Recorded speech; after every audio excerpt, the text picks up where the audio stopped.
Beberapa di antaranya hampir bisa dipastikan ada di dapur atau ada di kulkas kamu sekarang. Cara pembuatan sampai bahan-bahan pembuatannya terdengar seperti bahan-bahan yang dibuat-buat, begitu menjijikan sehingga bikin kalian berpikir dua kali untuk makan makanan tersebut. Dan oleh karena itu mari kita bahas beberapa makanan favorit kalian yang mungkin akan menjadi makanan yang tidak ingin kalian konsumsi lagi setelah mengetahui apa yang sebenarnya ada di dalamnya. Pringles. Kalau kalian adalah penyuka Pringles dan sangat menyukai ngemil Pringles, menonton video ini bisa jadi alasan untuk kalian berhenti melakukan hal tersebut. Di otak kalian pasti Pringles itu keripik kentang yang lezat yang disukai oleh jutaan orang lain untuk jadi cemilan. Memang Pringles jadi pilihan cemilan yang populer, tapi sebenarnya Pringles bukanlah keripik kentang, bahkan Pringles tidak terbuat dari kentang. Nah, ini yang sebenarnya yang ada di Pringles kalian. Dalam upaya menghindari pajak yang dikenakan pada makanan mewah di Inggris, perusahaan Pringles pernah mengeluarkan pernyataan kalau kandungan kentang dalam keripik mereka sangat rendah, sehingga sebenarnya itu bukan keripik kentang yang asli. Pringles sebenarnya dibuat dengan bahan-bahan seperti tepung beras, gandum, jagung, dan kentang yang dihancurkan menjadi serpihan-serpihan kecil. Dan terciptalah suatu zat seperti adonan yang kemudian digulung menjadi lembaran yang sangat tipis dan dipotong-potong menjadi keripik dengan mesin. Keripik-keripik tersebut kemudian dilempar ke atas ban berjalan di mana mereka melewati minyak panas dan kemudian dikeringkan, disemprot dengan bubuk perasa dan ditumpuk dalam kaleng. Kedengarannya memang aman dan lezat, tapi di dalamnya penuh dengan bahan berbahaya yang menjadikannya salah satu makanan olahan paling beracun yang pernah kalian konsumsi. Salah satu yang paling mengkhawatirkan adalah senyawa kimia yang dikenal dengan nama akrilamide. Akrilamide adalah senyawa kimia yang bisa menyebabkan kanker dan berpotensi menjadi neurotoksik, yang terbentuk ketika makanan yang kaya karbohidrat dimasak pada suhu yang tinggi. Jadi tidak mengherankan akrilamide bisa ditemukan di dalam keripik. Batasan aman untuk akrilamide dalam air minum sekitar 0,12 mikrogram dalam segelas air berukuran 8 ons. Laporan tahun 2005, How Potato Chips Stack Up, Levels Up and Cancer Causing Acrylamide in Popular Brands of Potato Chips menemukan bahwa semua produk keripik kentang yang diuji melebihi batas legal akrilamide setidaknya 39 kali hingga 910 kali lipat. Gila kan? Kadar dari akrilamide yang tinggi telah terbukti menyebabkan kerusakan saraf pada manusia dan meningkatkan resiko beberapa jenis kanker pada penelitian yang dilakukan ke hewan. Tapi akrilamide bukan satu-satunya bahan berbahaya di Pringles. Semua makanan yang dimasak pada suhu di atas 120 derajat Celcius bisa mengandung banyak toksin yang dihasilkan oleh panas. Penelitian Head Generated Food Toxicant melaporkan bahwa ada lebih dari 800 senyawa yang dihasilkan panas yang bisa ditemukan dalam makanan olahan industri ataupun restoran. Setidaknya 52 dari senyawa-senyawa ini berpotensi menyebabkan kanker. Marshmallow. Mungkin kedengarannya aneh kalau marshmallow dan Jell-O masuk ke dalam daftar ini. Marshmallow sekarang jadi makanan favorit untuk para anak kecil. Tentu saja karena rasanya yang enak dengan tekstur khasnya. Tapi ternyata ada hal yang cukup menjijikkan di balik tekstur khas kedua cemilan manis ini, dan itu adalah gelatin. Dulunya marshmallow terbuat dari tanaman marshmallow, tapi menurut Scientific American, sebagian besar marshmallow yang dijual saat ini dibuat dari gelatin, sirup jagung, dan gula. Sedangkan untuk Jell-O mengandung lebih banyak lagi gelatin. Healthline menyebutnya sebagai makanan penutup berbasis gelatin, dan gelatin adalah bahan utamanya. Jadi, apa itu gelatin? Gelatin adalah bahan yang dibuat dengan cara mengambil kulit dan tulang babi dan sapi lalu merebusnya, kemudian mengeringkannya. Lalu produk yang dihasilkan kemudian diperlakukan dengan zat yang sangat asam atau basa yang kuat, kemudian disaring untuk menghilangkan kolagen atau jaringan ikatnya. Lalu kolagen tersebut dikeringkan dan digiling, dan inilah yang jadi asal-usul gelatin. Berbeda dengan rumor yang beredar kalau gelatin dibuat dari kuku hewan, tapi fakta sebenarnya di luar dari rumor tersebut tidak membuatnya jadi jauh lebih baik. Keju parut. Waktu kalian beli keju, apa kalian ambil balok keju terus kejunya kalian parut sendiri waktu mau mengolahnya, atau pilih kemasan keju cheddar parut dan botol keju permasan yang sudah diparut? Kalau kalian lebih pilih kemasan keju cheddar yang sudah diparut, coba dipikir-pikir lagi. Karena bisa jadi ada serbuk kayu di dalam kemasan keju parut tersebut. Lebih tepatnya, serbuk kayu tersebut disebut dengan nama selulosa.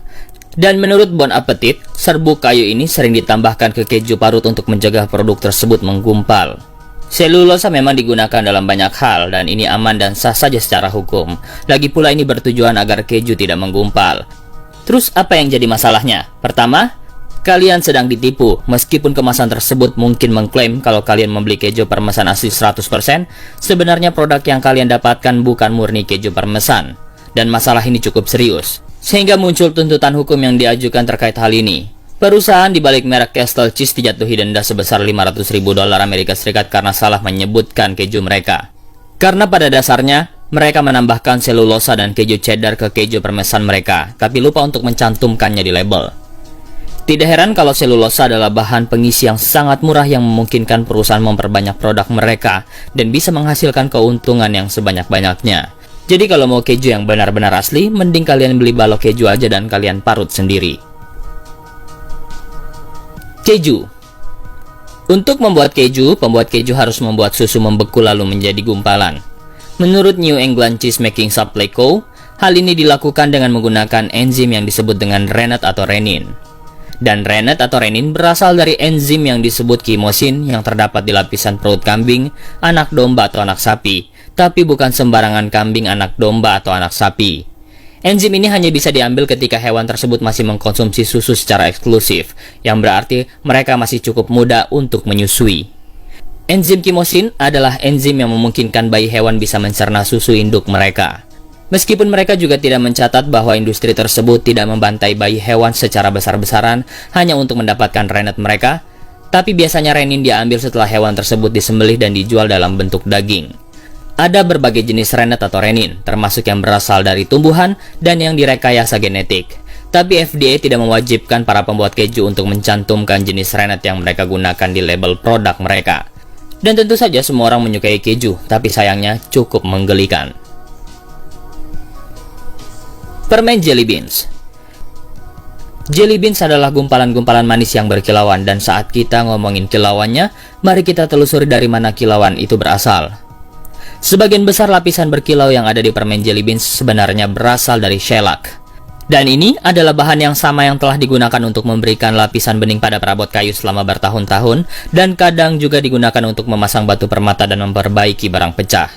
Menarik bukan? Tapi itu belum selesai. Secara kimia, shellac berasal dari serangga lak betina. Serangga lak ini minum getah pohon. Kemudian serangga itu mengeluarkan resin yang diambil dari tempat di mana resin tersebut disimpan di dalam pohon. Kemudian resin ini diproses, dilarutkan dalam etanol dan kemudian disemprotkan pada berbagai hal, mulai dari lantai kayu sampai ke dalam permen jelly beans. Dan yang mengejutkan, ini bukan satu-satunya makanan manis yang mengandung bahan shellac. Shellac juga sering jadi bahan dalam lapisan kue. Dan kalau kalian melihat ingredient di dalam tabel ingredient yang diidentifikasikan dengan angka E904, artinya kalian sedang makan ekstrak serangga. Jus jeruk.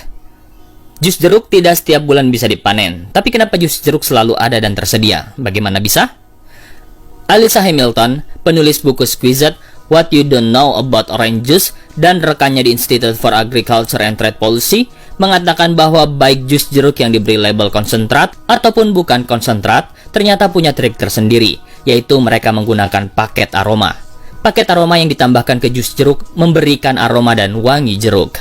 Paket aroma atau aroma buatan ini dibuat dari bahan kimia yang membentuk esens jeruk dan minyak. Perusahaan penghasil aroma jeruk ini sama dengan yang membuat parfum mewah. Mereka memecah esens jeruk dan minyak menjadi bahan kimia penyusunnya, kemudian menggabungkan kembali bahan kimia tersebut dalam konfigurasi yang tidak ada di alam. Sebagai contoh, salah satu bahan kimia dalam jus jeruk adalah etil butirat. Etil butirat ditambahkan di banyak jus jeruk untuk mendapatkan aroma jus jeruk yang segar yang baru diperas. Lalu kenapa hal ini perlu dilakukan? Jus jeruk dibuat dengan cara memeras jeruk dan kemudian menghilangkan oksigen untuk memperpanjang waktu penyimpanannya sebelum dikemas. Tapi proses penghilangan oksigen ini juga menghilangkan rasa, sehingga mereka harus mengembalikannya dengan cara tertentu. Dan disinilah cara paket aroma atau aroma buatan berperan.